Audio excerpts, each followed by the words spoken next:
moment to think before we dive into those first moves. Tanya, David, anything about this position jump out to you two in particular?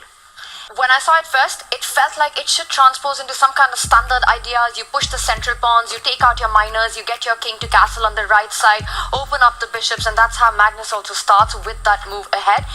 And then you get something that you're familiar with. But the lines that the players were discussing, the lines that Peter and Judith showed us with the pawn sacrifices at the center, if that happens, it's absolute freestyle chaos. Who's hungrier today? Is it the man looking for his 21st or the man looking for his first World Championship title? Yeah, it was really telling, the pictures just as we started. Magnus looked quite relaxed. He's been here before so many times, of course. Fabiano looks locked in.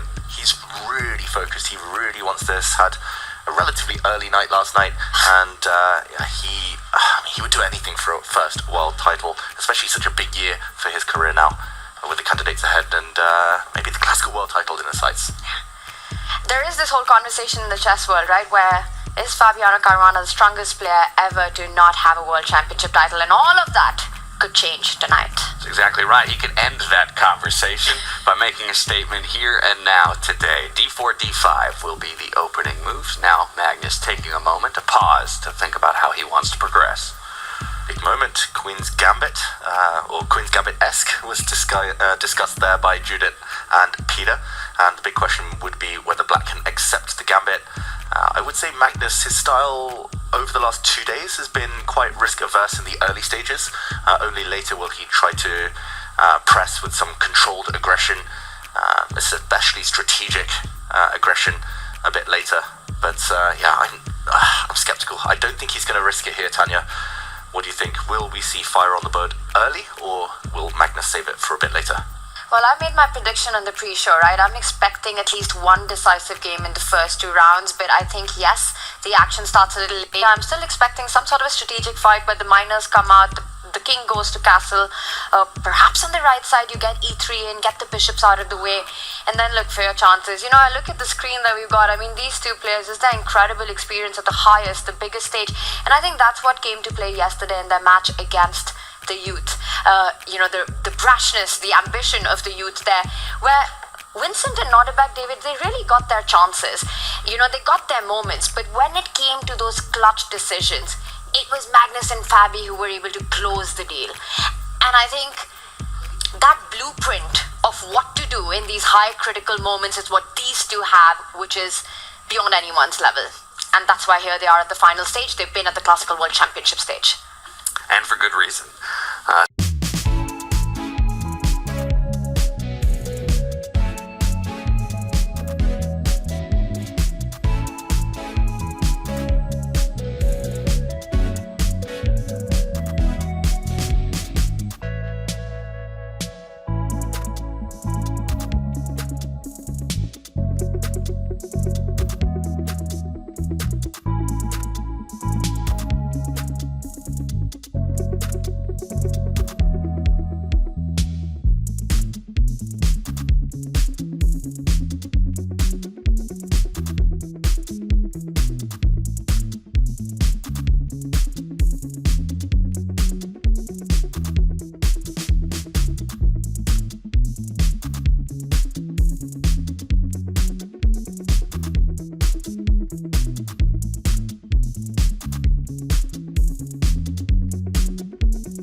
Yes, it looks like Fabiano is more in agreement with our legends along with Magnus Carlsen.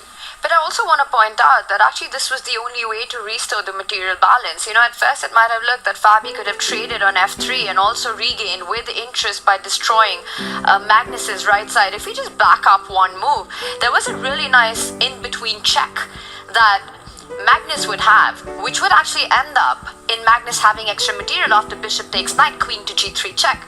And then you recapture with the queen, and then suddenly you're in this rip pawn ending that is David Howell's absolute dream. Grind like a grandmaster. Although maybe with the king off the back rank, Black can still grab, since the rook would not hang with a check. I agree, Tanya. In this type of position, more likely that the first instinct would be to centralize the king. Here, due to the fact the rook would drop with a check, you could grind forever. Pawn up. Even if Black still gets the rook active and will get some drawing chances. Interesting that Fabi didn't go for that, so we have the live position of queen takes pawn instead. And now the question is, to take or not to take? I think I would be tempted, just to simplify. And we might see that being played out, right? After bishop takes knight, Magnus might still retreat with the queen, give a check, and then not keep his own pawns healthy and recapture with the queen. But I think we all can agree that this perhaps is in fact steering itself towards a first round draw. With now so many trades, liquidation on the board, is there any tooth in the position? Yeah, I guess the question is how ambitious Fabiano is feeling. He's down to 4 minutes now. Magnus is suddenly up on time after all those long things early on. If he keeps the bishop on, there is still the bishop versus knight imbalance. There is still this pawn hanging. So if the queens disappear, with Black having a strong bishop in the centre, maybe it is Fabiano advantaged. But it is scary with an open king, queen still on the board. To be ambitious, what do we think? Is Fabi going to snap off this knight and hope to just guide it towards a simple draw? Or does he want more? To be or not to be? Yesterday, Norbek had that question and he made the wrong decision at the wrong time. Well, and speaking of Norbek making an improper decision, as we do see Caruana somewhat as expected, there was liquidation down to a queen and pawn endgame, and after a whole bunch of shuffling to the 46th move, Magnus Carlsen and Fabiano agreed to a draw. Yeah, not much to say about the closing stages of that game. We do apologise for not covering the final stages, but ultimately, no action. We left it when it was about to be a rook exchange, a pure queen endgame, and that is how it ended.